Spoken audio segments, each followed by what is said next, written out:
You see what I'm saying? What are you prepared to do? Everything within the law. And then what are you prepared to do? The anyone? The anyone? Does anyone know what this is, class? Anyone? Anyone seen this before? Anyone? Anyone? You are an underachievement nexus in the universe, and it's always going to be like this, Joey. No, man, but you got to keep going. What am I going to do, quit? That's not an option. You got to keep on keeping on.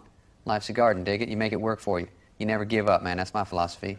You hear that in there? I see.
Well, look at what we have here. I don't know how many I don't know how many times I can say this about this guy, but the prodigal son has returned.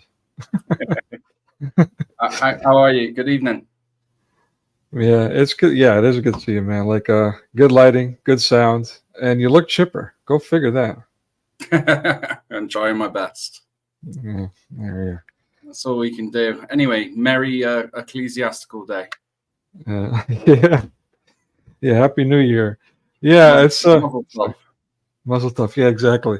Yeah, just so for those that are not familiar, the traditional calendar, the Julian calendar, the Orthodox Christians are celebrating the ecclesiastical New Year, September 1st, as according to traditional Jewish tradition and custom that is carried over. So that's what that's about.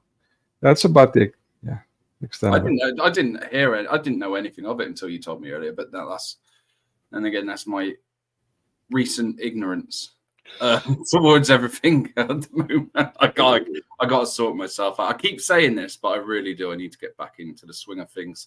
Yeah. Stop being lazy. I've been spiritually lazy for too long now. I need to get back on track. Really. I know how you feel, like step by step, but yeah, I'm in the same battle. It's difficult with all the things going on, and it's easy to get distracted with the busy work, you know. Yeah, that's it. And the current affairs that are happening in the world right now as well, they drain you, and you spend a lot of time focusing on the problems that we're all facing today, and you don't really have much time to delve into anything else. Of course, you've got the prayer side of things, and I do spend a lot of time in prayer, often silently. But in regards to attending church, attending mass, that's something that I need to definitely sort out very soon. Mine is that too, yeah, but also scripture. You know, I don't read scripture. I should be doing that every day, you know, not just only as a discipline, but yeah, I mean, I forget things and that kind of thing. And you always learn something new every time you read it. Like no matter, I mean, I don't know how many clergymen have said they've read this stuff over and over and over again, but each time they read it, they find something new. So yeah, it unlocks itself to you, doesn't it? The Bible. That's one word I've used many times. Unlocks. And the reason for that is because when I was an atheist, I used to read the Bible and I would get no understanding from it. I'd read passages and think, what on earth is this talking about? End up getting bored, shut it, pull it down, and that's it. I'm finished. And I wouldn't touch it again. Yet when I become Christian and I started reading now, oh, that's what that means. Oh, that's what that means. And then finally everything becomes open to you and it fills you and you think, why was I missing this the whole time? Why couldn't I see through that? Why couldn't I understand it? And there is an actual verse. I can't remember which one it is. But it speaks about this, about scripture like unfolding itself on you. And then it fills you. So it's there's many verses what Jesus said as well, in terms of his words are like manna from heaven. So no one will go hungry on his words, because the food of heaven are the words that he speaks. So no one will go thirsty or hungry with the spiritual food that Jesus can give. So there's a bit of direction towards those verses as well. But this whole unlocking the Bible type thing, there's even YouTube channels called Unlocking the Bible. So there is that sentiment there to it. It's like locked to certain people unless your heart is pure enough for you to understand it. But that's probably a human thing, where people are not ready to actually understand things or let it go into them, if that makes sense. yeah, no, I was going to ask you that actually. I'm glad you said that. Like, so, I mean, what is it? Because I've seen so many atheists that can be militant, but sometimes when you sit down with some of them and have like a dialogue, a heart to heart, you can just see in their eyes that yearning, that deep thirst for not only like the truth, but also for a relationship with God. I mean, you can see it in them. It's like you can see the pain in them.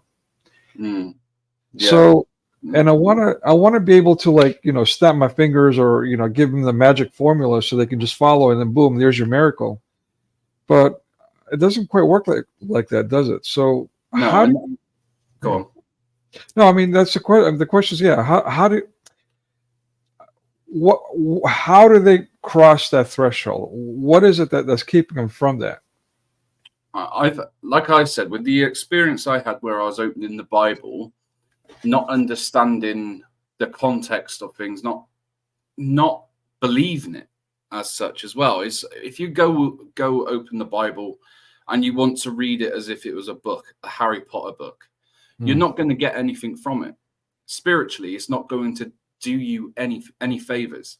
But if you go there with an open heart, with some kind of open arms as well to new ideas, then you might have a clearer understanding. So it's almost like that verse, I was once blind, but now I see. It's unclear. It's like emptying yourself out of your ego, everything about you that makes you human, kind of, and trusting in something else, which is it can be hard. But it's like the other day I had talking about atheists, my sister-in-law spoke to me and she said, "Oh, which Bible's the best to read, the Old Testament or the New Testament?" I said, "Which Bible?" And she said, "Yeah." I said, "No, it's different." I said, "You've got the Old Testament and the New Testament in one Bible." I said, if you want to know a lot more about Jesus, you need to read the New Testament, about his life, how he lived, what he taught, and what's to come in the future. I said, but the prophecies for Jesus are in the Old Testament, along with a deep history of Judaism and other battles and other things that were spoken of the prophets before Jesus. I said, but it's all one. So it's just, that's the level that I was at one point in my life, though. You know, going back to that, is that level of understanding is you can't rely on other people and what they tell you to be the truth. You have to look into it yourself. That's one major point I picked up on. You have to use resources, Christian resources, or go your own way and do things on Google, do some research into what all the questions that you have about Christianity. And if you're an atheist and you're sitting on the fence of religion or God or whatever, you need to find out what it is that is troubling you, what it is that is confusing you, and go search for those answers. And when you do, and don't go to other people, go on an independent, individual journey, like your own pilgrimage, and you will find the answers. They might not be the answers you were looking for, but you'll certainly find the truth.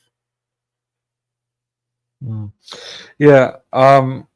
You know, there's this, I mean, it is a personal relationship with God thing. It is that.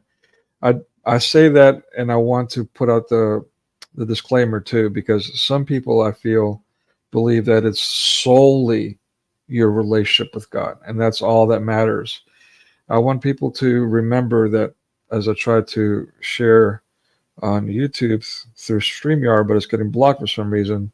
I want people to remember what all the law hangs on, the greatest of two commandments, and that's summed up, to use ecclesiastical words, terminology, that is nous and koinonia.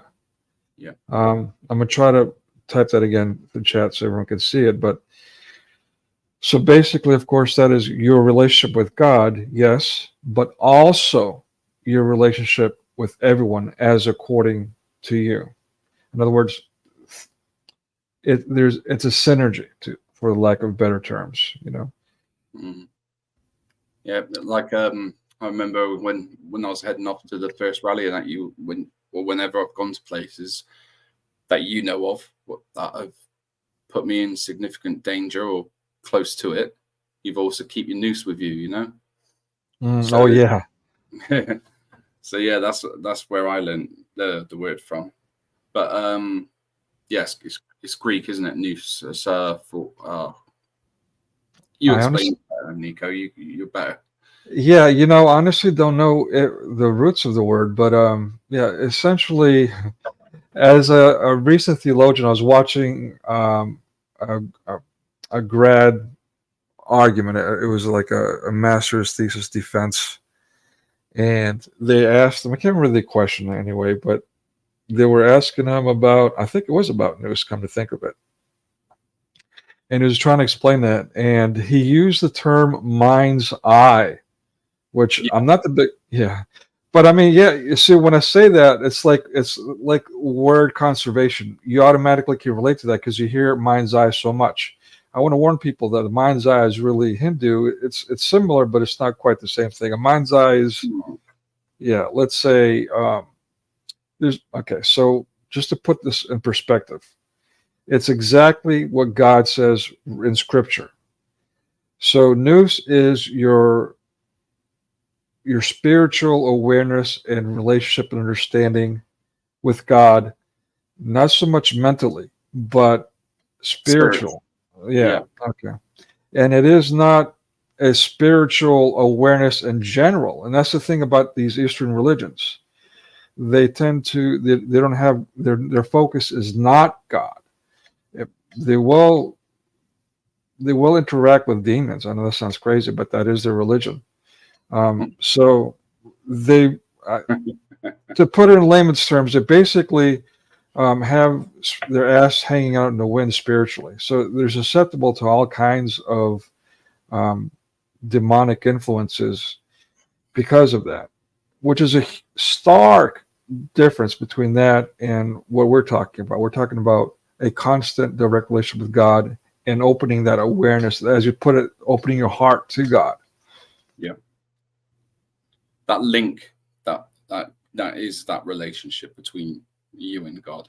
That's like what some would refer to as like the silver thread, but it's between not you and your body, but you and God, the relationship. Yeah, and it's quite hard to explain. I mean, we're not talking about something that's mental. No. Yeah. It's mainly from within. So it's like within your heart, within your conscience. So you behind, not you as in a person, but you behind that person. It's a tricky one to explain. My dad personally has touched on this before. He said when he was younger, it sent shivers at his spine. He was reading this book. I think it was what's his name?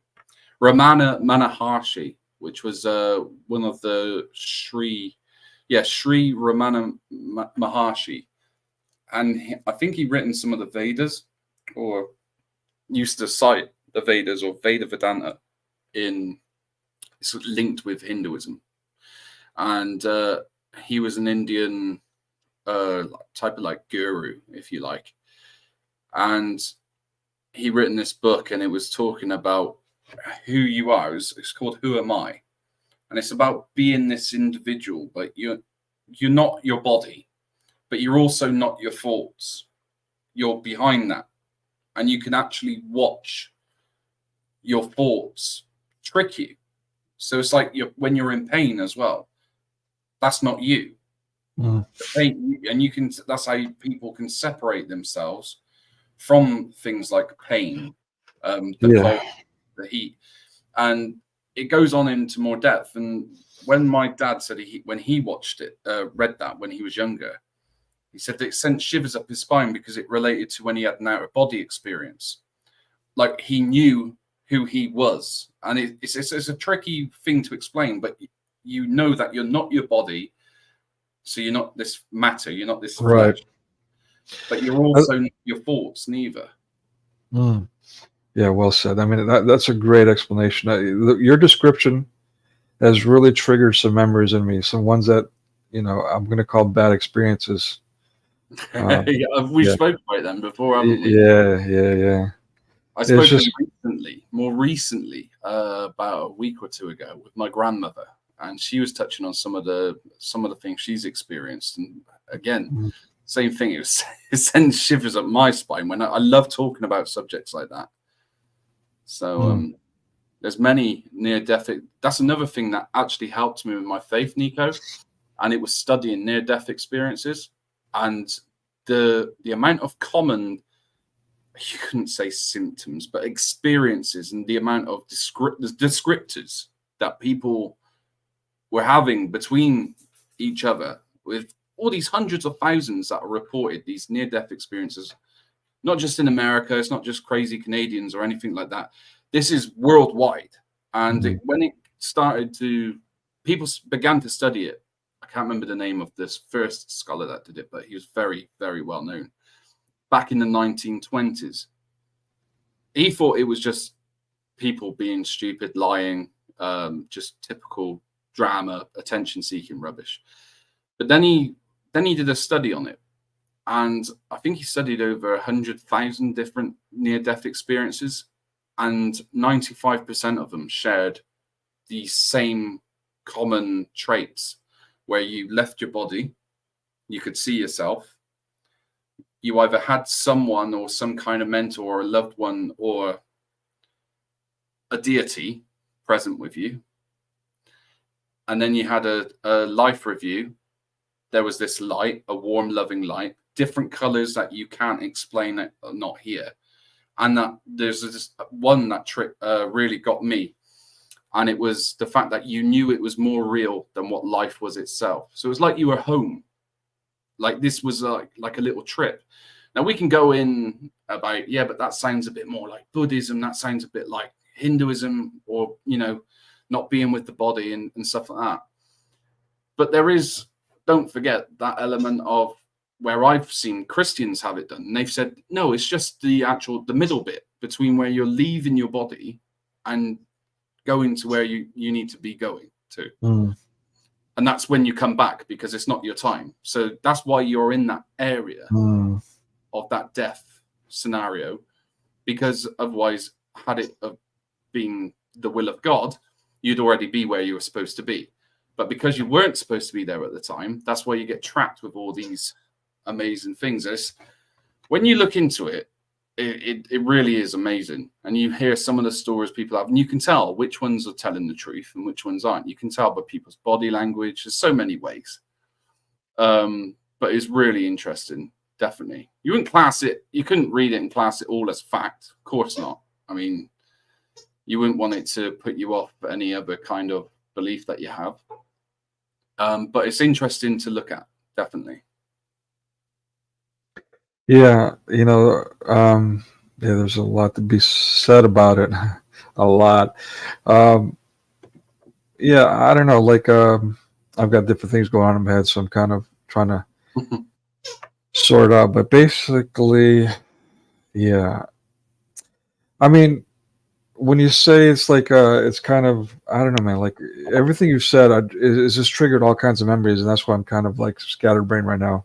I'm trying to figure out exactly what I want to say, and it takes you back. Doesn't it? I've had this conversation with someone before, and they were exactly the same. They were like, yeah, do you know?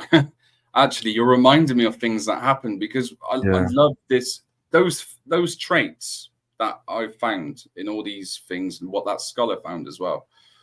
They've stuck with me, and I've remembered them since, because they're all the common themes. So when I watch any near-death experience now, when they start talking about those same things that they experience, that's when I can kind of halfway tell that they're telling the truth, because the way they describe it and what they're describing is just exactly the same as many hundreds or thousands of people who have had this experience. Mm. You just need to then look at the character of the person to know whether they're on it or not. Yeah, I've had some crazy experiences. I've talked about them before on your old channel there, in the thing that we did, and other times too. But one of the things that you just triggered or you triggered earlier was, when I was at seminary, and they were, in the hallway in a dorm, kind of, I don't know, just doing some kind of horse stance challenge. And those who are not familiar, horse stance is basically a semi-squat standing up. You're kind of not standing, you're not sitting. And it's just to kind of strengthen your base, your legs. So, and this is something that's very common throughout the martial arts. It helps you balance and all that. It's very hard to do. It seems easy, but a minute. If you're a newbie, you're not going to even make a minute. But you want to get up to a few minutes, if not longer. And when they were doing this thing, I just happened to be walking by and heard the ruckus and kind of asked what they're doing. I was like, oh yeah, okay, whatever. I don't know what got into me, but I had some bad experiences that we talked about, with Tai Chi. That's how I went from myself from being basically agnostic or atheist to becoming a believer, was through those bad experiences, or those scary, shocking experiences. So I got away from the martial arts for years. I got away from even working out. I started getting out of shape at that point, give or take. At any rate, so yeah, I took the challenge for whatever reason. I was like, okay, I mean, I was no stranger to mind over matter because of that. And so I was like, okay, well, I'll just do a quick Tai Chi thing, just for this challenge, just to maybe show them what it is or whatever. And I just went right into it, man. Like, again, I don't know what came over me, but I just went full on Tai Chi, and just went right into the horse stance. And I mean, basically was in a complete trance, had no idea of what time or whatever, but I knew some time had passed. And so I was like, man, all of a sudden I started thinking. I went from a trance to like, now I'm thinking like, oh man, I've been here for a while. I don't know how long it's been, but I'm going to be cramping up all night. I got class in the morning, this and that and the other. And I was like, so I kind of started coming out of it. I was like, hey guys, with still with my eyes closed, still semi meditating. I'm like, hey guys, I don't know how long it's been, but I'm concerned. I'm going to cramp up, this and the other. You guys mind if I just stop now? And they're all like freaking out. I could hear them freaking out, laughing, giggling, like, what the heck? So it had been, I don't know, over 5 minutes, like, I don't know, let's say 6-7 minutes. And I didn't even feel a thing. Like, I don't know how long I could have went on. Yeah. I mean, I literally was not feeling anything at that point. I just was more mentally concerned that I might be feeling it later or something. And so I just, yeah, I don't know. It sounds like nothing to folks, but it is. It is. Only you will know personally how true that experience was, if that makes sense. Right. Because it's more, it's like, to you, it's more real than what it actually sounds. So when I hear those experiences, I bear that in mind also when I hear about people saying the same thing as you. Like, I need to really take in what they're saying, because to them, this is profound. Like, this is real. This is more real than anything else. And it's quite, it's almost supernatural. It shouldn't have been happening. Well, that's the thing, you know, like you said, it's really like, let's call it an eternal thing, even though it's not. But from a worldly human perspective, with our physical world, like when you're looking at someone, you can't tell what's going on inside of them mentally or spiritually. So it wouldn't look like much. But what's interesting is, in this case, even years later, a couple of those guys that were there that day, they saw me years later. And they both were like, yeah, you know, they were still referencing that moment. So it had some kind of impact on them. Like, whoa, what was that? They were still trying to figure out what that was. Perfect. Yeah. Amazing. But let me say another thing, you know, about the whole, you know, you're talking about not the out-of-body experience, but near-death experience, and, you know, the light and how it's welcoming and all that. And that same seminary, we had a chapel inside the dormitory where it was open 24/7, and anyone can go there and pray. And I had a friend that I used to go there with, and he was one of those California spiritual hippy-dippy kind of guys. At any rate, so he was a bit of a Rastafarian too, and so he was struggling with that. He had come clean with the administration, and they're working with him on that, but he was struggling to quit. It was a real struggle. He was, I commend him for that, not only for really trying to quit, but also being open with the administration about it. But yeah, he couldn't do it. He was struggling with it. And basically just said, you know, your time's running out. You got either nip this in the bud, no pun intended, or you know, you gotta move on. And so finally, they just at Christmas break, they gave him a letter and said, hey, you know, unfortunately, you know, this isn't going to work. You got to move on. You know, get yourself fixed, and then you come back. Yeah. So we were at the top floor in this dormitory, and I was going to go downstairs and talk to an advisor on the bottom floor. And the stairway was right next to this chapel on this top floor. And so as I was leaving his room at the very end of the hall, towards the end of that hall, where the chapel is, the stairway is, I was taking the right turn toward the stairway, and at the corner of my eye, and what was a split second, where the wall was, where the chapel is, there's only a wall. But for some reason, like, I know this sounds crazy, but whatever. For some reason, the wall completely disappears. And it's like this illuminated, kind of like light fire kind of thing. Not like like a little bit of fire, but like a fire that was kind of made out of light. Yeah, I've heard that explanation before. No kidding, because I've never heard it before. So you're the first person who gave me that feedback. But at any rate, so, and then in the middle of that was standing this, let's call it a demon, but it was not. Like, it was kind of like a cartoonish devil-looking thing, but it was also very happy, very welcoming, very warm emotionally. So it was alluring. It was the creepiest, realest thing, as you put it. It's very real to you thing. But it all happened in the corner of my eye in a split moment, and as a matter of fact, I was pretty much like walking through, and I was like, oh, wait a minute, did I just see that? So I'm like, okay, so anyone can write this off, but check this out. So I'm like, okay, well, there's a chapel that me and this guy always go to pray together, and he's getting this letter. He's getting kicked out on Christmas break. I better go warn him because something weird's going on. And so I walk back down the hallway, knock on his door. He opens the door. Another friend is in there.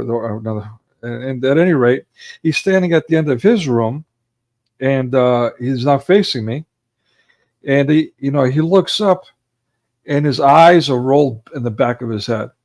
And he goes, Nick, it's on now, with this creepy ass smile. Wow. Yeah, and I didn't know what to do, but all I could do was mutter the warning and keep on going, walking to the administrator, man. But I'll never forget that. And what happened to the guy? I mean, he succumbed to the demonic forces. He slipped into some serious heavy drugs and has disappeared. Sad.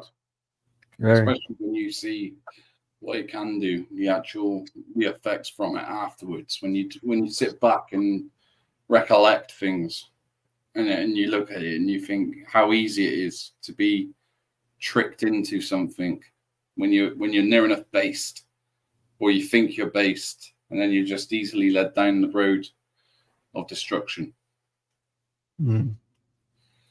There we go. Incredible. Yeah, and again, these stories, to use a Freemason's word, I'm talking about an oath I recently referenced. Yeah, it is fantastic, but I mean, it's all fantastic. If you read the scripture, it's full of these quote unquote fantastic things. Whether or not you're willing to believe is up to you. And then, like you said, you put earlier, if you have that open heart, now you begin to experience these miracles, and all of a sudden your relationship with God starts to strengthen. That's it. Exactly.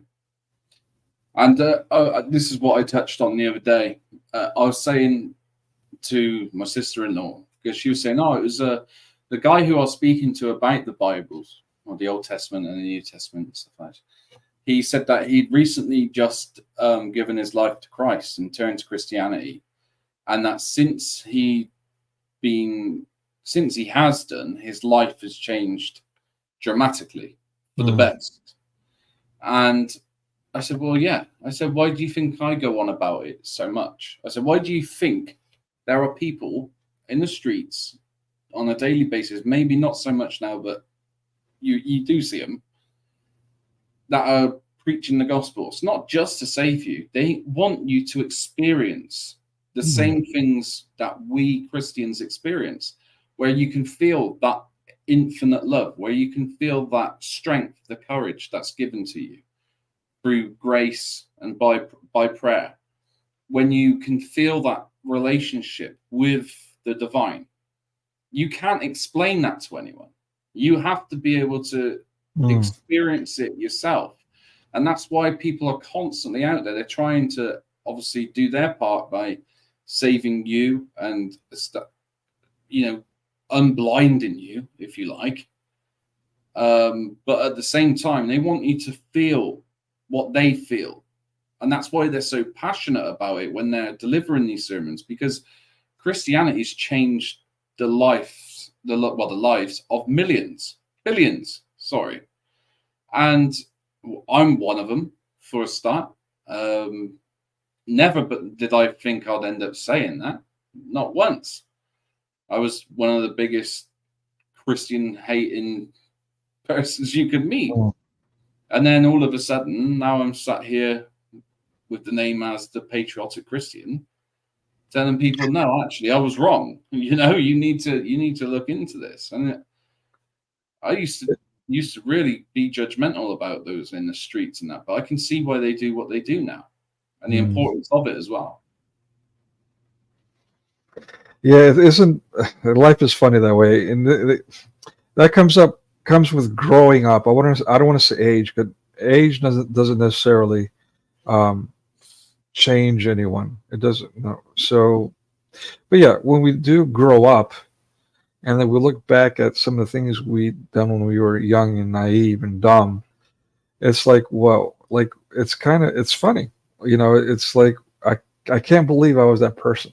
But it was more for me. It was more of, and again, I'll quote scripture with this. It was having my heart that was a heart of stone being replaced with a heart of flesh. And I've noticed since, which I've spoken of in my testimony, which sadly YouTube decided to delete. There is one on Thaddeus with reasoned answers. When I said, when I become Christian, most of the negative memories that I had been wiped away. Most of all the bad things that I experienced and went through that used to hurt me and play on my mind constantly, they just vanished. And there's like a massive blank in my life where I can't remember hardly any of my childhood, hardly any of my teens, hardly any of my 20s. And I think it's for the best, because I had quite a turbulent lifestyle. But things changed. My reactions to things, where I used to be very hot-tempered and react to the most silliest of things, and I used to kick off properly. I get reminded all the time of how I used to be. And when I look back now, I think, really? Because I can't feel that now. I can't react like that now. And there's times where I could never walk away from a fight. Never. I'd have to get involved. In fact, just watching people go at it used to make, I used to feel adrenaline and want to get involved. Well, that's disappeared. Wow. Now I want to go in to help people. And so and that was from day one, becoming a Christian, it all changed. And it's amazing to think all these old behaviors, these patterns, reactions, ways of thinking, resolutions that I had for things have just completely been changed. And they've changed in a positive manner. And that's not me doing anything. I haven't changed anything myself, apart from my belief, whether I believe in a God or not. But it's the effects of that faith that is starting to rekindle my spirit. And that's why I said, that's what, to me, it wasn't about the aging thing. It was more of my heart being replaced, that very verse, and being unblinded. That's what did it for me.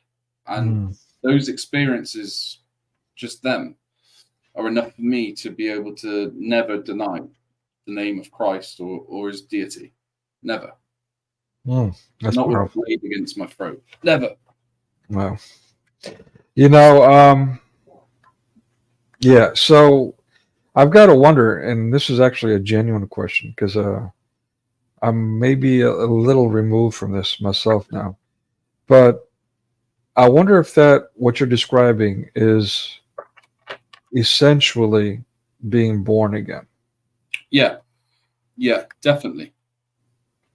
Yeah, so that's the outcome of it, I suppose. That's how you could highlight the events of what's taking place with the verses. But it is, that's being born again. So the whole, like, I was blind, now I can see. My heart, the heart being replaced from stone to flesh. And then the talking of being born again, it's all connected. It's all one thing. And it's the truth. It's just the truth. And when you've experienced that, it's probably the best gift that you could ever have in your life. Because you know, and you know your old ways, because you get told them all the time. And you sit back and you think, why ain't I reacting to this? I get it all the time. Even today it happened. Like, I used to, that would make me go off, and now it's not. It's just like, yeah, it's strange. Yeah, I can relate to it in the sense that for me, it's unfortunate looking back. To just being honest here, I feel I've digressed since then, but looking back, I remember a time when I went through exactly what you're describing, but I didn't quite realize it until after the fact, after I went down this backsliding thing and started reflecting on it and seeing the changes of how I was removed from that. But to give an example, I was on a Christmas break back home, visiting family from seminary, and my life had already been transforming off at that point. So at any rate, so back on holiday from visiting family, it was early morning and I was driving, nobody was on the road, and I saw this woman, this black woman, like wearing some kind of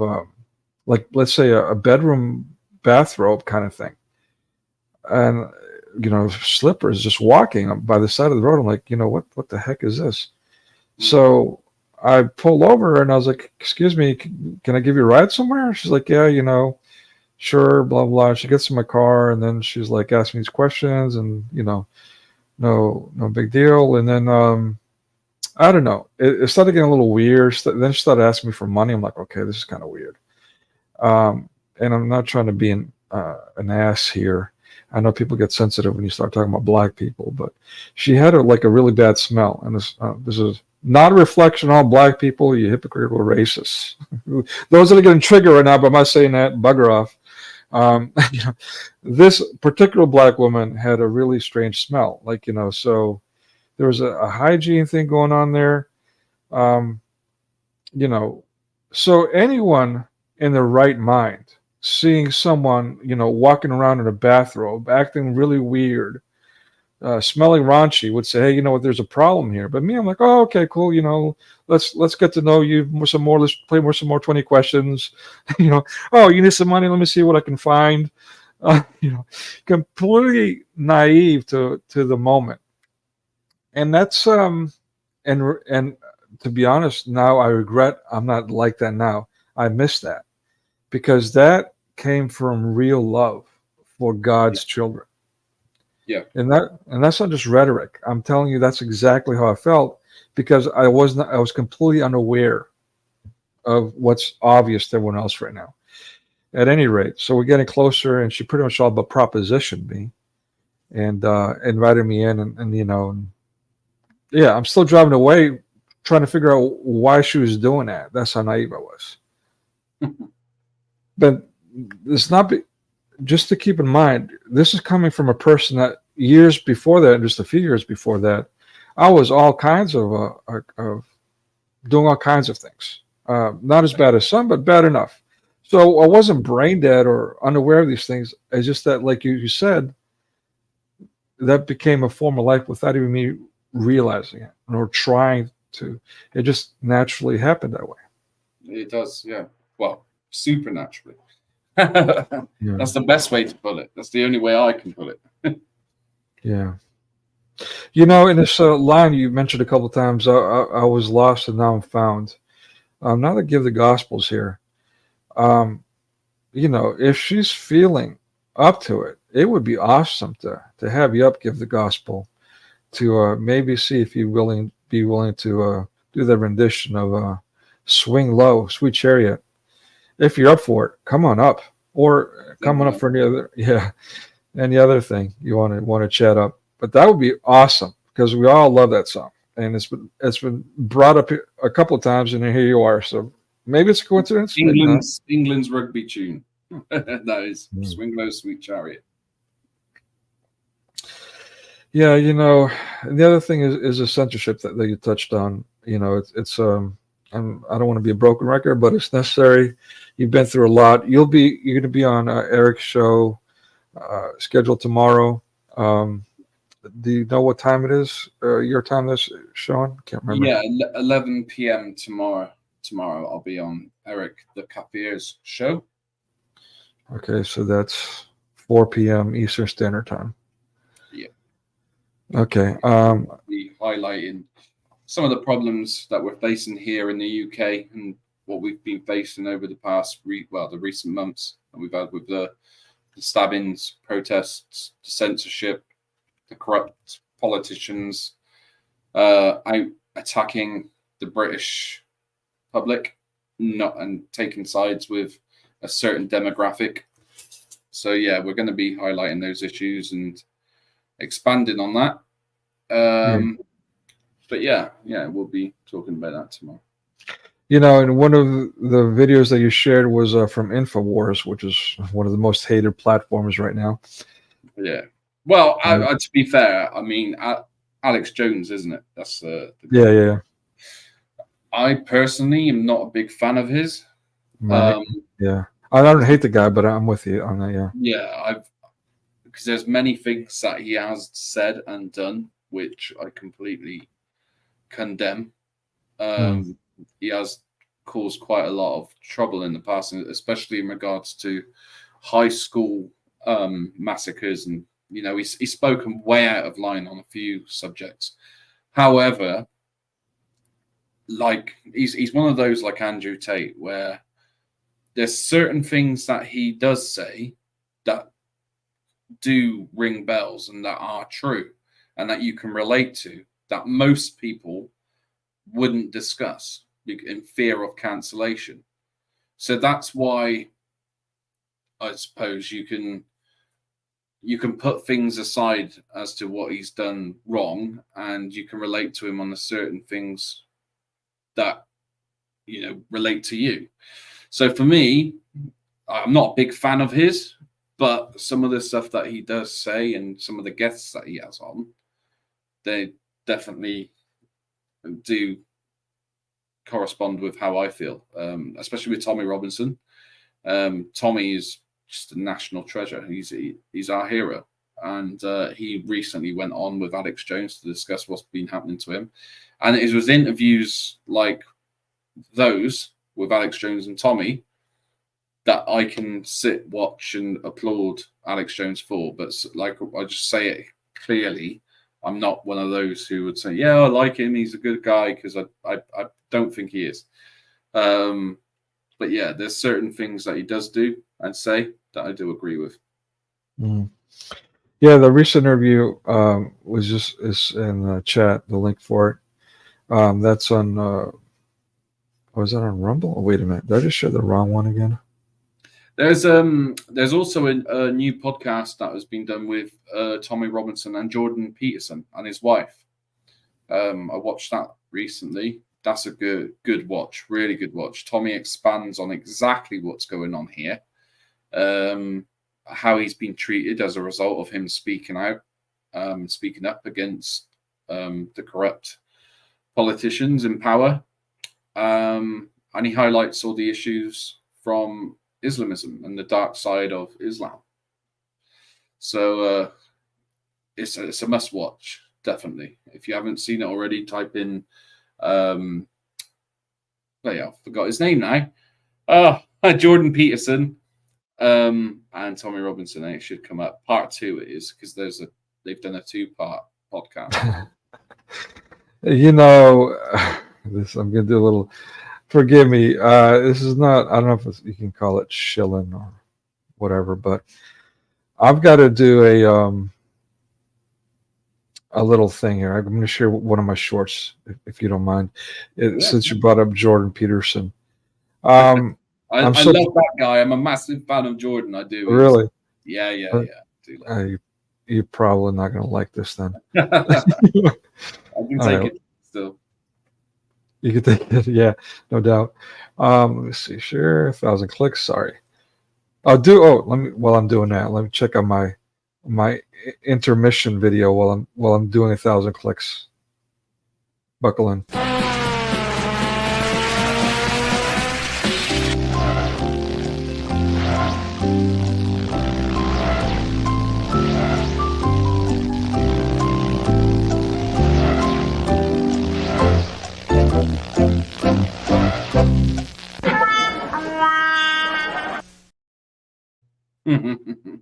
All right. Oh, we can give the Gospels here too. Oh, she's connecting. Cool. Hey, it's my moderator. All right. So while she's connecting, let's give this a watch. My apologies ahead of time, but yeah, and I had some technical glitches. I have freeware issues, so it's a little weird looking, but whatever. All right, here we go. I did it all from the Nokia. That's pretty good. Yeah, let's review that. Check. 1, 1, 2. I came into this world as a reject. Look into these eyes. Then you'll see the size of the flames, size of the dwelling on the past. It's burning up my brain. Hot. Everyone that burns has to learn from the pain. Hey, I think about the days. My girlie ran away with my pay. When fellas came to play. Now she's stuck on my homies, and she's fucked. And I'm just a sucker with a lump in my throat. Like a chump. Hey, like a chump, like a chump, like a chump, like a chump, like a chump. I should be feeling bad. No. Should I be feeling good? No. It's kind of sad. I'm a laughing stock of the neighborhood. I know what it's like, Bucko. Yeah. That's a Jim Bob, by the way. Made by Jim Bob show. I should include his link in it. I haven't seen that, seen him before, but yeah, fair play. Yeah, he's hilarious. He's quite talented. It's really cool to watch. Yeah. Can you hear us give the gospel? Yes, can you hear me? Yes. How you doing? Welcome. How you brothers doing? Yeah, good. How are you? Wonderful. Been missing you, Patriot. I know. I'm. Do you know what? I'm missing the channel. I really am. But you know, hopefully we'll be able to get on. Well, within the next few streams that I have with people, I'm sure we'll be back on as good, Wonderful. if not better, than what we were doing before. So. Yeah, no. Let me. And your link is in the description.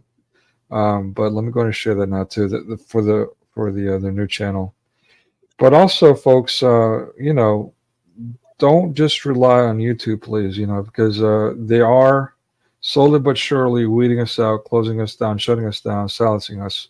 So we need to go to these other platforms by default. So please, not only share or subscribe or whatever it is you do here on YouTube, but also on the other platforms as well.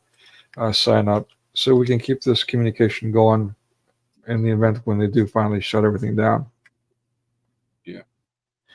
So the link's in the chat. I've done some recent remixes of shorts recently. I don't know if you've seen them, but I'm going to be doing some more again soon. I've seen some of them. Yeah. It is a shame. I'm sorry. Like, I don't want me to be rubbing salt in the wounds, but yeah, that a lot of the videos were lost. Like the shorts, were brilliant, but you're natural, so now you've got more to look forward to as far as recreating this stuff. Yeah, that's the problem as well. When you lose the channel, you don't just lose the access to go live, or you don't just lose your subscribers. Every playlist that you created, every live stream you've ever done, every conversation you've had, it completely disappears. And any clips that you've made, it's gone. It's completely gone, and you can't log in no more. So when I was looking back, from the year 2013 was when I first set up the channel, and I didn't use it back then, but I like for live streaming or doing any kind of platforming. However, I did use it to create music playlists, and I had my own videos on there as well, privately, for me to watch from when I was younger, and I kept them all in playlists. And you totally forget when you're uploading things that if you lose the channel, all that goes with it. So when I realized that I had lost the channel and I had the email come through saying, "You've had your third strike, you're out," I was like, okay. So I went to go in to see what it meant. It was just gone. Everything was gone. And it hit home then. I was fuming. Absolutely fuming. But I bet. Yeah, you start again, and I suppose I'll learn from it. I mean, society isn't what it is no more. Free speech is gone. Everything has changed massively, and we just got to be more careful if we still want to have. We got to value what do we value more? We've got to put it in terms of this. Do we value our community more, and giving them the opportunity to speak and for them to be able to voice or give them a place where they can be heard, or do we want to just say what we want when we want and think that we're going to get away with it? Now, of course, yeah, we understand free speech should entitle us to be able to do so. However, we're not living in those times anymore. So you got to pick. You've either got to take your chances and do what you want, or be a bit more mindful. You'll have to just play with the rules, I'm afraid, and still be there and just be careful in how you say things and use different terminologies, I suppose, so that you don't cause offense or trigger people. That's the be all and end all of it. Yeah, I won't suck up to them. That's the last thing I do. But it, you know, I need to get back the guys that, because I know there are still now people looking for me. I've checked the old email address that I had linked with the YouTube channel. The constant emails. Where are you? Where have you gone? And I said, well, got a new channel. Why aren't you on there? And they're like, well, can't find you. So I should be on there. You should be able to find it. So whether YouTube have got a whiff that I've got a new channel again, I don't know. But if they do get hold of it again, they could potentially get rid of this one too, because I can't remember what they call it. But yeah, if you go round and you keep setting up different channels, yeah, they can keep shutting them down. So you got to be careful. Yeah. And this is the first thing that I shared was actually the recent Tommy Robinson reshare that you did, and they flagged you for it. But what we're seeing now is your original channel that was completely shut down and deleted. And they're doing these things with extreme prejudice. Did they even give you a reason why they shut you down or flagged you? No, they I had one video which they said, which was a video of must have been at least 100,000 Muslims praying on the streets of Paris, and there was a drone footage of it going around saying, "Can you believe this is Paris, France?" So I highlighted it saying, "Can you believe this is France?" or "Can you believe this is Paris?" And they come back with, "We've given you a strike because you haven't been accurate with your title." And I was thinking, what on earth was this about? And it was apparently because I didn't name either France or I didn't name either Paris, or one of the two. I can't remember. So that was one strike. Then another was, I think the last one was that it was affiliated with gang members or hate speech or something like that. So I don't know. They were constantly sending me these warnings that were just randomly out of the blue, even when I wasn't uploading things, saying that I had copyright and all sorts, which was a load of rubbish. Right. But yeah, once they're on your case, that's it. You should know that channels go in, make alternative options. Yep, that's exactly right. Yeah, and it is rubbish. I could go on and on about this, and about a year ago, before this Chat GPT and all this other stuff came out, I wanted to do a video exactly on censorship, and tying in how addicted we've become to our reliance on www, it's virtual reality, and how they've forced us onto it, and blurring the lines between reality and virtual reality, the way things are set up. But yeah, which means that their censorship, they're blocking us, becomes more critical for us. At any rate, yeah, I just, when I started putting together all this information You still there, Nico? Have you muted yourself? You've gone quiet. Oh, Give the Gospel is gone as well. Hello? Something's happened. Let's see. Nico, can you unmute your mic? I think his internet is gone. I don't know if we're still live.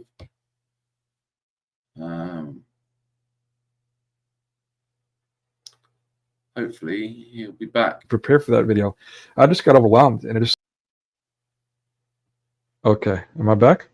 Yep, you're back. We've lost Give the Gospel, man. That's a shame. I was looking forward to her rendition. Hope she comes back. Yeah, there you go. Voila.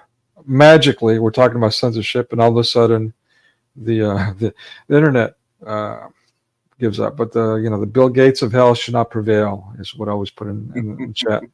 The other thing, this is exactly why we don't put any microchips in our brains or anywhere else. Yeah.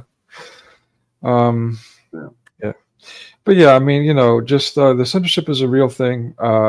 Some people still argue against that. It's insane. It's problematic because now, just like Facebook, whatever, people migrate to the same thing. We're creatures of habits, and so you can end up with there's people that are speaking the truth that are going to be rooted out, and all that's left in this virtual reality that people are now confusing with reality is all this anti-Christian nonsense. And just a few years of that, the whole world is going to be a completely dark place. It was only yesterday Brazil banned Twitter, well, X, in their country now. And if you get caught using a VPN to access X in Brazil, you'll get fined up to £8,000. So, and they're looking that, the lefty snowflakes here in the powers that be in the UK are looking to do exactly the same thing, as well as Biden over in the States, and many other countries are looking to stop Elon Musk from allowing people to have that freedom of speech and freedom of expression. And one thing I will say is, like with X, Elon Musk does give everyone that opportunity to do what they want, basically, and you can say whatever you want near enough. And the truth is that what I've noticed recently, when I go on X, I can see video after video after video of relatable content, which is relatable to what I talk about and the people who I'm following. So constantly there is a load of videos that I can see of the topics that I talk about how bad Islamism is here in the West. And the videos that I see on X in the UK, Sweden, Germany, mainly, and the Netherlands, and in the States, the videos that I see on X, you wouldn't ever see on mainstream news, ever. And we're talking about people cooking cats, refugees that have gone into Italy. There was a video I seen the other day. There was a migrant who went into someone's backyard, killed their cat. There was an old lady who lived there, killed their cat, and started cooking it on a fire to eat. And the woman was screaming, "That was my pet. Why did you do this? Why did you?" And he was just telling her that she was a whore, a kafir, and all this stuff, and to leave him alone. And he was there cooking her cat. And there's other videos I've seen of men just falling asleep on the train, and all of a sudden a migrant comes in, just punches him in the face. We've seen all sorts. People walking around with knives, swords, hammers, clubs, you name it. You won't see any of that on mainstream news or Facebook or Instagram. And it's important that you do, because if you don't see those things, you won't realize how bad it is until it's on your street. Until it's on, which is then by then it's too late. You're then potentially going to be a victim, or someone that you love is going to get hurt at that point. When there's people on the streets walking around with swords, machetes, looking to take the lives of innocent people, that's when it's too late. And that's what we're seeing here in the UK. It's incredible. You'll have to stick around for tomorrow stream for some of the stuff that we're going to talk about, because England, the UK is nothing like it used to be. It's unrecognizable. Yeah. And you can't speak up against it, because if you do, you're the bad guy. Yeah. Just like the dystopian movies warn about. You know, Demolition Man, the credit score is a really common reference. Anyway, yeah, so I'll be looking forward to that myself. I'll be on the panel, but I'll be taking a back seat, mouth shut, giving the opportunity to put it all out there. Yeah. Brilliant. Anyway, shall we talk about the Church of England or Revelation 13? Which one was it that we were going? Sure. Let me share the link in the chat so people can reference it. And give the gospel if you're there. We had I had internet connection issues. Please come on back up if you're up for it. It'd be great to have you. Sorry, we didn't get a chance to really say anything with you, so come on back up if you're willing. Come back up. There's an internet connection dropped out, I think. Yeah. So yeah, let me actually go and share that the thing. And again, I'm no theologian. I'm definitely no expert in New Testament or anything like that, or Revelations. So I'm giving you this disclaimer, just so you'll know this is an opinion. I hear myself speaking, and I'm kind of concerned already because the same kind of warning was given about the what was it, that novel that they made in a movie, and everyone was like, "Oh, well, this is all fact." It was the whole Illuminati Tom Hanks movie, the Da Vinci Code. The beginning of the book and the movie says this is just a work of fiction, blah blah blah, and people just ran with it. And now all you hear now is the Illuminati this and Illuminati that. So I don't want people hearing my opinion about Revelations and running with it. This is just my opinion. I could be way off. I'm the only one that I'm aware of that's saying these things, and so chances are I am. But I want to at least put it out there to maybe put some things in perspective, if not ponder what's going on. So, and we've kind of sort of talked about some of this, Patriotic Christian, before, about at least my understanding of United States' role in the global arena and the United Kingdom. And you felt that the United States is in charge of things and dictates things, and I felt that the United Kingdom is in charge of the United States. And I've so, always said the UK is America's lapdog, and we're always 5 years behind of whatever you guys do. We usually tend to follow suit. Really, and it's exactly how I feel about the UK and the US. Conversely, it's the exact opposite. So we had the same dialogue before. I was thinking about that popular reference from My Big Fat Greek Wedding, that this is, the woman is the head and the man is the body and the neck and then this and that and the other. So it's kind of like that for me, which brings me to when I first read Revelations. It was actually when I was really young. For whatever reason, that was one of the I didn't read all of the New Testament or all the Bible for that matter. But as an adolescent, for some reason, I read Revelations, or at least part of it. And as soon as I started reading about the beast, the whore of Babylon, I was like, and I'm sorry, this is going to offend people, but I know because people don't view me as American. But at any rate, it reminded me of America, of the United States. I was like, man, this sounds just like America. And back then, I was raised on movies and all that, so maybe that was that communist influence, that anti-American sentiment coming out. Maybe, I don't know. But my life's come full circle, and now as an adult, after all these things that I've learned and experienced, and I've been a student for 20 years, grad programs and all kinds of things and all kinds of experiences. And I talk about this stuff, and I've been writing about it, and including my CV and all that. And even to me, it's unbelievable. I don't, forgive me for the way I sound right now. I know how I sound, like really arrogant. I'm just trying to premise what I'm telling you. Like it's amazing. So after all that, now I'm coming back to what I thought as an adolescent. This perception that, maybe the United States is this beast. And let me tell you why.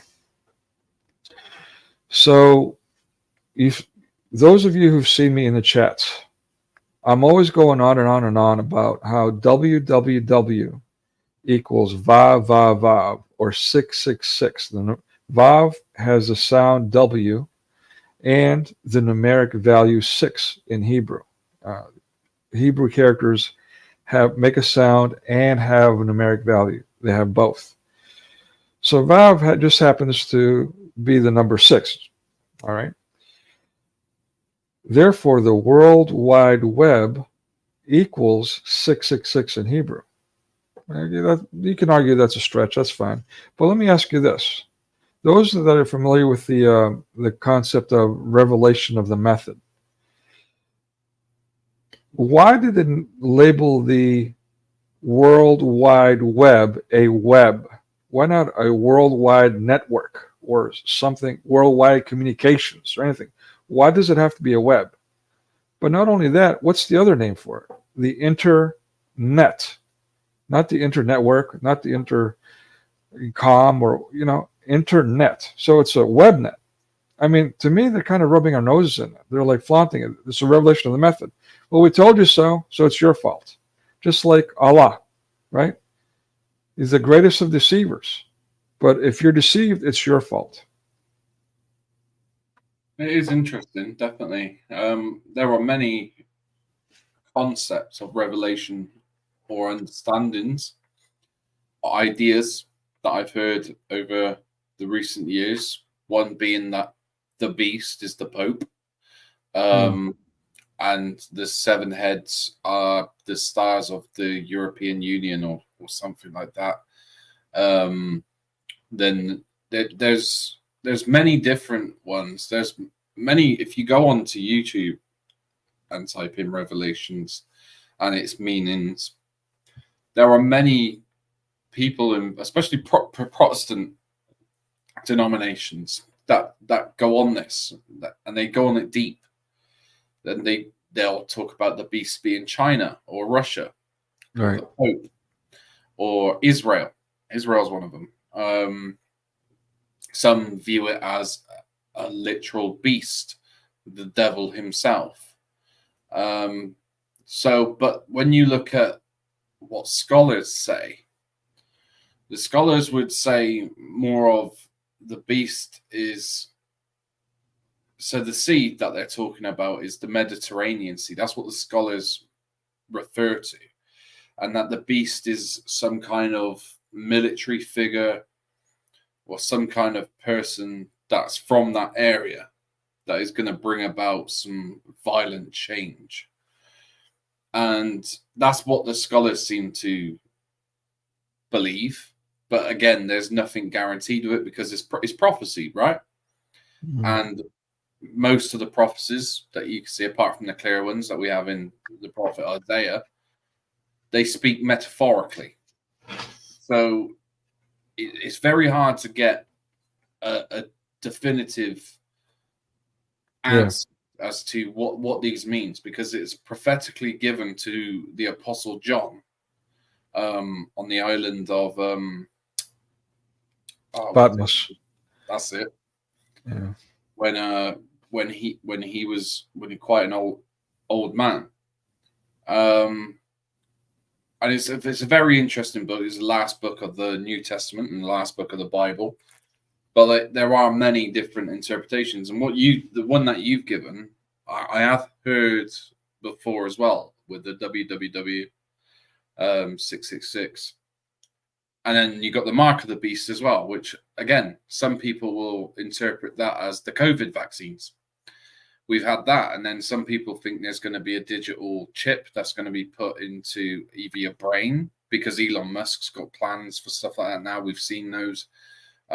Or a type of payment chip that will be put into people's hands. And of course, the governments will say, oh, yeah, but it'll make your life easier. We'll be able to keep an eye on you. You'll get these social benefits because of it. It will reduce crime because we'll know where everyone is and hold people to account if something goes wrong. You'll never lose your money again. And obviously, if you behave well, we'll reward you and stuff like that. They're trialing these things, believe it or not, in countries already. South Korea is one of them. Parts of China, they've got this social based point system, whereas if you forget to put the bins out, you get these points deducted from you for being a bad citizen, and then it almost like you can lose privileges, what you have in society, if you don't act as a civilian should. So that's the way we're heading. Cashless society will be the start of it. Digital currency, all that. And then they would be looking to do chips as well, which I believe, 100% could potentially be the mark of the beast. But again, we can't always say these are, like you said, just our theories and opinions. So we don't want anyone to take it as this is the definitive truth, if that makes sense. Yeah. So, so to add to that, U.S. being this beast with the many heads and horns and crowns on the, and for me, again, my perspective, the UK being the head of this beast of the US. Also, the Red Dragon, and also the Whore of Babylon, who's riding this beast. To me, recently, I'm thinking the Whore of Babylon is Israel, which, if you, now that I'm getting familiar with its policies, I'm surprised to see, and even through my research of mass media, how much the Jewish Hollywood has promoted Islam for a century now. The more I'm like in shock, because they're been for centuries upon centuries absolute enemies. And if we already know what Muslims sound like when they talk about Jews. Have you heard an Israeli talk about Muslims?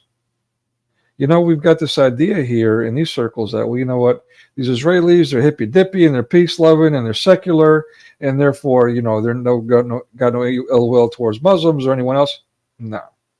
And at least the Israelis that I've known, they foam at the mouth at the idea of Muslims and their Muslim neighbors, and the retaliation that they want to see. They sound very much Muslim-like in that rhetoric. So, So anyway, because of that, when I saw the promotion of Islam by Jewish Hollywood, it's like, wow. And again, this has been going on for a century. You go back to a 1921 film, I think it is, early 1920s film, The Sheik. And then from there, the list goes on. But from the very beginning, when film was still silent, they were promoting Islam. And you'd have to look past all the tales from 1001 Arabian Nights, the Aladdins and Alibabas and all that. I Dream of Jeannie. This was a cornerstone in television in everyone's home. So the list goes on. So, and then it goes, you look into their policies, their political policies, and how they're entwined and how they're in bed with this country and that country, a Muslim country. And you can see, well, you know what? Maybe the Israelis have, I don't know, sold out, for lack of better terms, to the Muslims to some degree, at least. So that's why I say, they qualify for that reason to be the Whore of Babylon. I'm not saying they are, but it kind of makes sense to me now. Yeah. And as far as, sorry. Yeah, no. It's a hard one. It is a hard one. For me, I can only go by experience in regards to Jews, Israel, what I know. And I haven't met many Jews, in all honesty. I've never been to Israel. I've spoken online to many Israelis, quite a few actually, especially after the attacks in October. I really invested quite a lot of time on the internet to speak with people in Israel, especially on in chat rooms and stuff. I started off there and then went on to my Facebook and got onto groups. most of them were lovely people, down to earth. But I can't comment as such because I've never been there and I've not been around. The people who I spoke to, they weren't those Orthodox Jews that wear the hats and have the curls, and the ones that take it really, really seriously. These were more cultural Jews, kind of like Seth Rogen. They say they're Jewish. Say Jewish words every now and then, but apart from that, you wouldn't catch them reading the Torah ever. Right. But yeah. So I mean, I don't personally know much about that, but obviously, your experience. A little bit, yeah. I mean, as far as personal experiences go, that one of my bosses was Israeli, but I've had friends and acquaintances that were Israeli and of course Jews. The Israelis and Jews will argue they're not quite the same thing, but yeah, this is a different breed. And you brought up Orthodox Jews, which is again yet even another different breed. So these are all subcultures, to put it academically, or in a different perspective, or one that's more agreeable with folks. So at any rate, though, the other thing, of course, is, and again, this really people are going to get triggered now and going to call me anti-Semite. But how Jews run America, Federal Reserve, again, mass media, the biggest thing that's run not only American culture, but worldwide, influence worldwide culture. And we saw that at the lockdown, how much power that has over us worldwide. So that's even more reason to argue that it's the whore of Babylon riding the beast, controlling the beast, the United States. Yeah. And so here's the other thing. There's two more things I want to talk about in the way I'm seeing this. Now, then it comes in the red dragon. The red dragon is going to attack and overcome the beast in the whore of Babylon. And the whore of Babylon is going to get tossed by the beast. And what's happening now with the left, who are pro-communist, who up until recently have been the ones shouting anti-Semite, but suddenly now they're Nazis and they want to see the Jews dead because now they're pro-Islam. I love to have loyal friends like that who, whose deep passions turn at the blowing of the wind in every direction. It is funny, isn't it? They do go, like Keir Starmer is one of them. I remember, our Prime Minister now. God help us. But yeah, he was exactly the same. All he used to go on about was anti-Semitism this, anti-Semitism that. Now they're donating money, millions of pounds, to Islamic foundations here in the UK to build mosques and to extend the properties of mosques. No money for the church, no money for any other kind of religious identity group. And they're also letting pro-Hamas, pro-terrorist sympathizers march through the streets calling for the genocide of a whole religious identity and doing nothing about it. Yet the moment you say anything about the so-called Prophet Muhammad or even Allah, you'll go to jail. And there is a guy who did, during the riots, was singing Allah, Allah, who the F is Allah? And he got 18 months, first offense. 18 months in prison just for saying that. Made an example of him. Put it all over the social media. No violence. Just all he said is Allah, Allah. He questioned who God was. He went, Allah, Allah, who the F is Allah?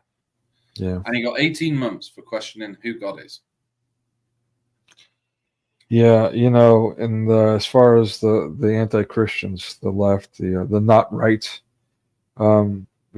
it's not so much money that's evil; it's the love of money. So, and here we have the same thing. It's not so much the evil that they're evil or that they're sinful or whatever.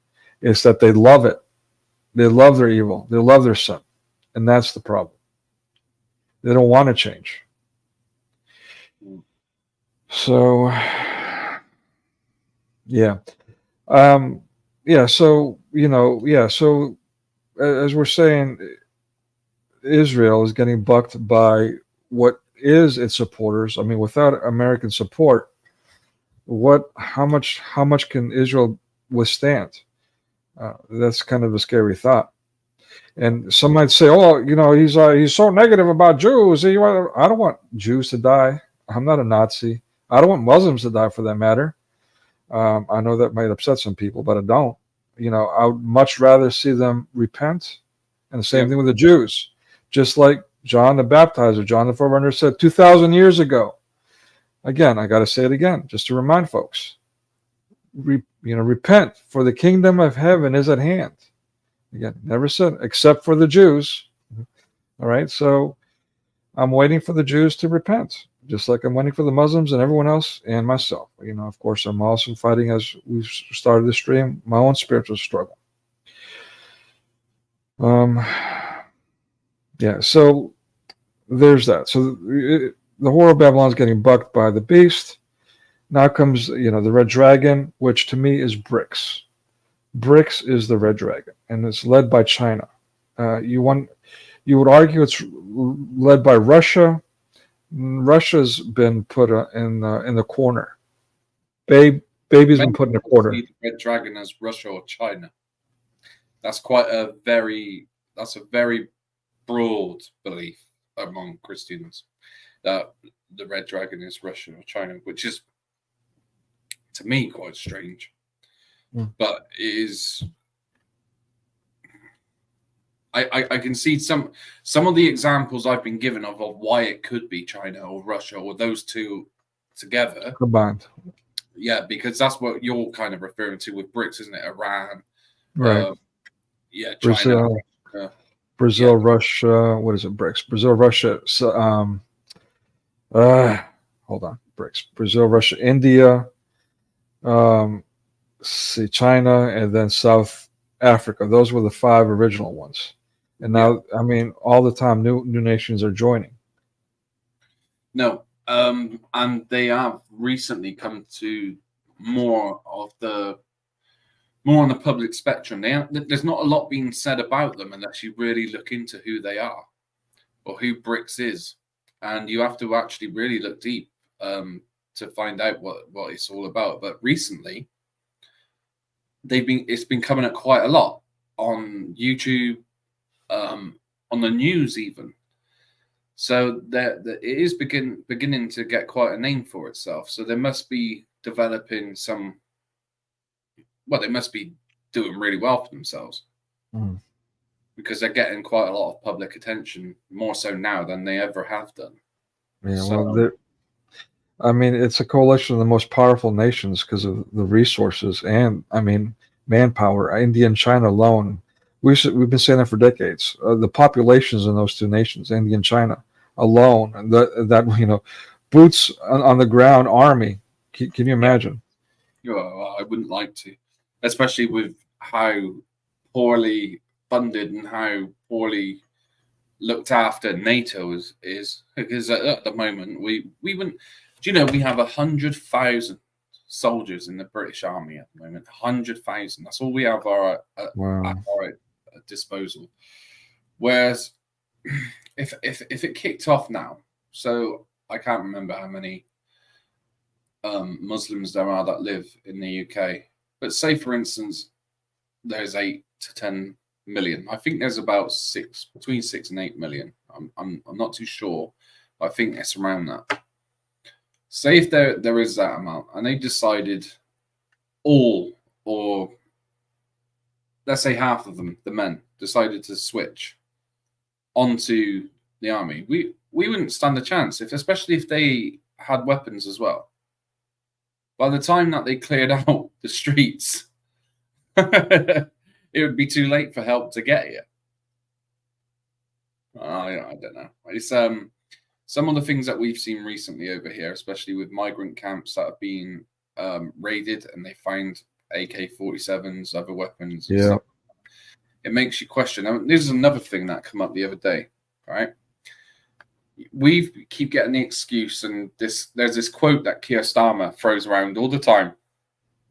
when we talk about what you're going to do about the migrants that are coming here into the UK, the illegal immigrants that are invading our country on their dinghies, coming here in their hundreds on a daily basis. And he goes, we need to start by smashing the gangs. And what he means is these criminal gangs that are managing to get these people over here by a dinghy. Now, do you think these gang leaders, and this is true, do you think these gang leaders care that much about these people? They're going to give them life jackets to go on a dinghy with? Not at all. So how on earth are these guys getting these life jackets to come over here? Because the only type of way they're going to get these life jackets are by the government. So how are they all coming over here on these things with life jackets already on, worn, brand new? Yeah. It don't make sense. Well, they pay thousands. I knew they paid thousands just to get through Turkey. Turkey provides all these things, rafts and jackets. That's been going on for years. So, but imagine, again, we've seen videos of them having some kind of credit card from the United Nations, I believe. Again, that's so internet's video source, whatever that's worth. But every local nation that they're encroaching upon, these Kruthamites, they get all kinds of support, including Greece. I mean, when you see Greece, their historical enemy, I understand Greeks are Christians, a Christian nation. You want to, kill people with love, so to speak. Not literally kill them, but disarm them with love, and hopes that they repent. And so you take care of them, you feed them, you give them medical, education, you love, all these things. I get that.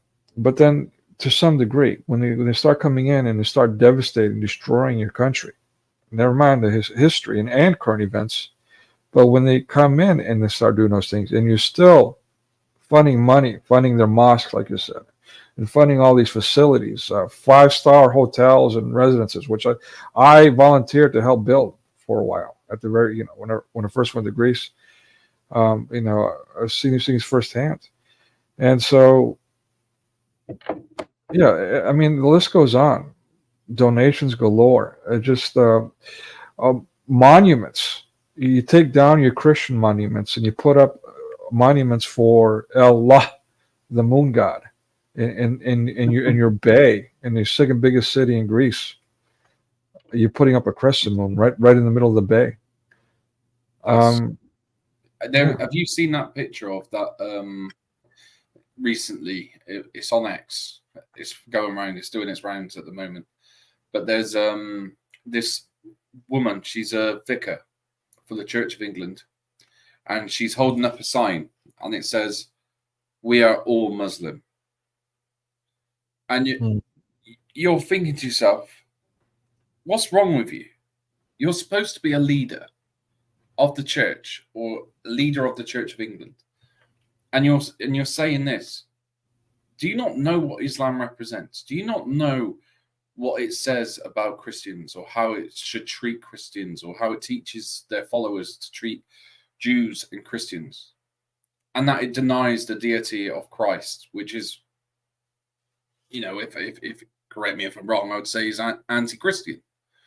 So why on earth are we having church leaders like that also are in favor of homosexual marriages? Most of them now are also coming to grips or in agreement with pro-choice instead of pro-life in regards to abortion. And we're seeing this rise now of immorality into the church, which has been creeping in for many, many decades now. Yeah, but decades, you're right. Especially in regards to the Protestant churches and the Catholic Church. There's been many problems. I mean, you go back to the schism, and you'll see continuously. Breakfast guns. Yes. But yeah, you'll see continuously. There's just these problems coming in left, right, and center from all sorts of directions. So it makes you think, when are these people actually going to stand up for the faith? When are they going to represent Christianity in its fullness and get people back into the church and focus on that rather than focusing on minority backgrounds not being offended? Right. It does frustrate me. It really does. Even though I'm not, a Catholic or a Protestant myself, that's probably one of the main reasons why I left both sects to become Orthodox. Well, my friend, I was trying to tell homie this, Francis. Yeah, the grass is not greener. I mean, don't think you're going to get away with something. I can't remember who the writer is. I keep forgetting. If anyone in chat knows, or in the comment section later, throw it up there. But someone famous, whoever that was, said, "Wherever you go, there you are." It was a writer, I believe. At any rate, yeah. I mean, and that's another reason. Again, I'm going off on a quick tangent, but people have these misunderstandings about monasticism and monks, and how people go to be monks to get away from the world. No, that's the exact opposite of the truth. In fact, abbots, those that are in charge of monasteries, make it a point to weed out those people like that. Because if you're running to a place to get away from something, you're not going to be happy at that new place. The grass is not green on the other side. There's no running away from your problems. I totally agree. I mean, I'm not saying that the Orthodox Church doesn't have its problems, because believe me, we do. Oh, however, yeah.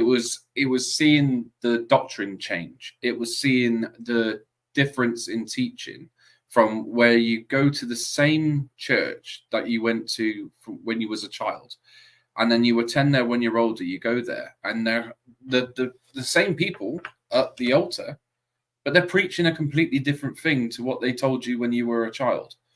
And you're thinking, well, hang on a minute, this isn't sound doctrine.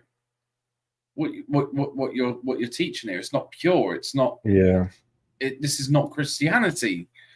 So what's going on? And Calvin Robinson, one of the church leaders here in the UK, he talks about this really well and addresses most of the problems that the church here in the UK are facing, as well as Bishop Kai Dua.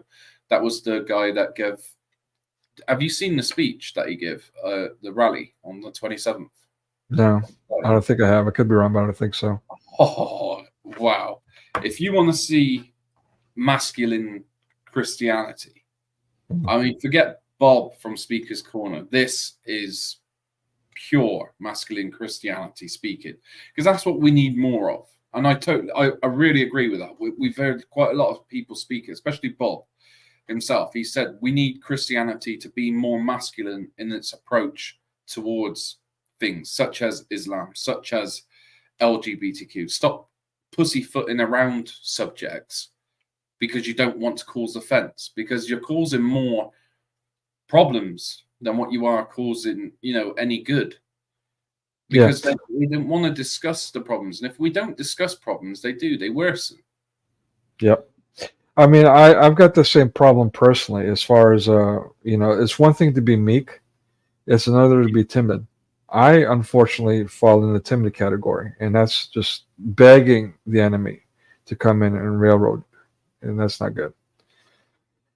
Instead, when I had faith, I had no problems approaching people with honesty, with an open heart, and with love, and thereby being able to overcome an issue with complete faith, not fearing anything. I mean, not even fearing death, literally, and that's just not rhetoric. I literally did not fear death. I just saw that as a gateway to my next life. So it was I wasn't seeking death. Biggest weakness is the fear of death. Yeah, exactly. I mean, and fear is the thing. That's like we saw it in the lockdown. That's what they used to control us. Fear, whether it was to for us to do these silly, detrimental, backward dictates that were just absolutely insane and bad for us, and we knew it, but we still did it because of fear that we might get fined, we might get arrested, our neighbor might say something, or we bought into the rhetoric that this killer disease is going to kill us if we don't act like some kind of person in a psych ward.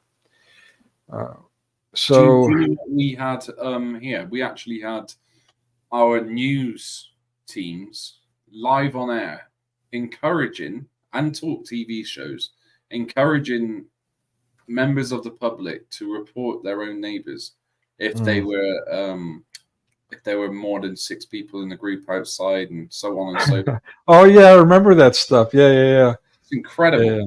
Absolutely encouraging them to grass on their friends. Yeah.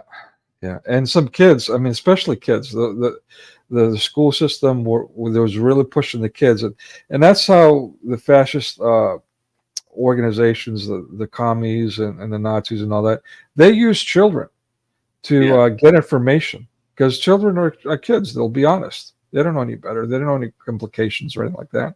So when you ask them, they'll tell you.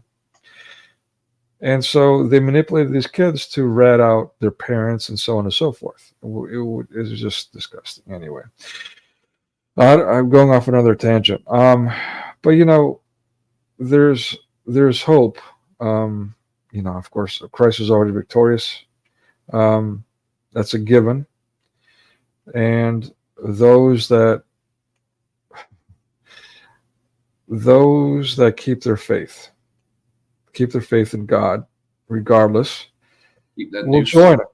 Yeah, keep their noose. Amen. We'll join. We'll not. We might suffer, but choose your poison, so to speak. I mean, that's a bad expression, but the problem is that and when I'm speaking, I'm talking to myself now. So forgive me if I'm being a bit of a hypocrite here, but just for the sake of everyone, including myself, it's this fear of the evil one, of the punishment he'll unleash. I'm just talking about fines and all that, but just all of it. And those that are in spiritual warfare know what I'm talking about. When you get closer to God, the enemy really pours it on.